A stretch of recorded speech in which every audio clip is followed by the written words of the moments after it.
Hello दोस्तों, नमस्कार। एक और कहानी में आप सभी का स्वागत है। चलिए कहानी की शुरुआत करते हैं। वह मूर्ख लड़की उस लड़के के साथ लिव इन रिलेशनशिप में रहती थी। जानते हैं क्यों?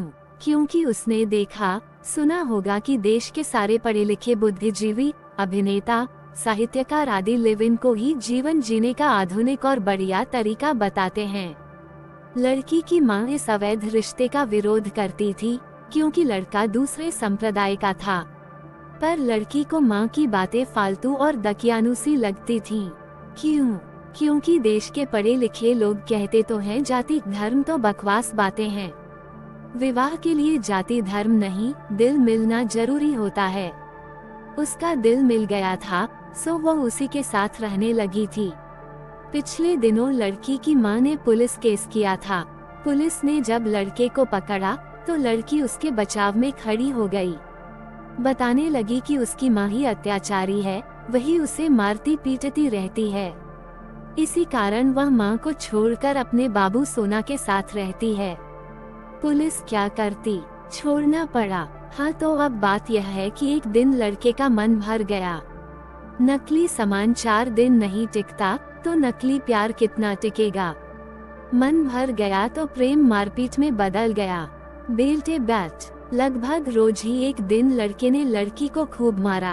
हाथ पैर बांधकर मारा, पूरे शरीर पर दाग हो गए तो दागों पर नमक छिड़क कर मारा, मिर्च पाउडर छिड़क कर। यही वह प्रेम था जिसके लिए लड़की ने मां को छोड़ा था। अभी रुकिए, जब घाव पर मिर्च पाउडर पड़ता तो लड़की चीख पड़ती थी। बताइए कितनी बुरी बात है। कोई बेचारा प्रेम दिखा रहा है और आप चीख रहे हैं। उसे गुस्सा नहीं आएगा? उसे गुस्सा आया। उसने लड़की के होठों पर फेविक्विक लगा दिया।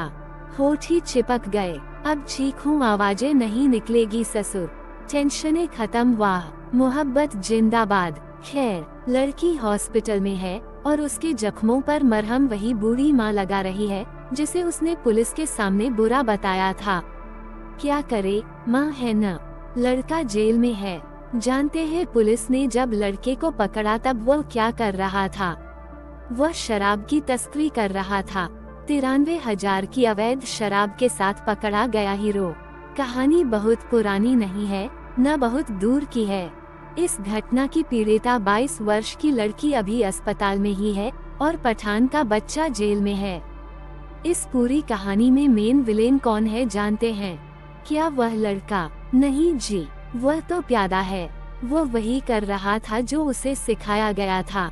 अब जेल में सड़ेगा कुछ दिन, फिर निकलकर कहीं मजूरी करेगा। बुरी वह लड़की भी नहीं। सिनेमा के नशे में डूबी उस मूर्ख को कभी लगा ही नहीं कि वह जाल में फंस गई है।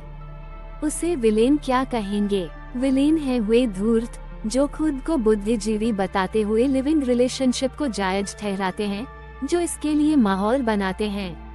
विलेन है वे नीच जो अंतर्धार्मिक विवाहों की पैरवी करते हैं पर ऐसी घटनाओं के समय चुप्पी साध लेते हैं। यही है वे बिके हुए लोग जो मासूम बच्चों को इस भयानक दलदल में धकेलते हैं। ऐसी घटनाओं की बार बार, 1000 बार चर्चा होनी चाहिए ताकि ये देश की अंतिम लड़की तक पहुँचे। ऐसी घटनाओं की कोई खबर दिखे तो उसे 1000 जगह शेयर कीजिए। यही एकमात्र उपाय है, यही एकमात्र विकल्प है। कहानी अच्छी लगी हो तो लाइक करें और सब्सक्राइब करें।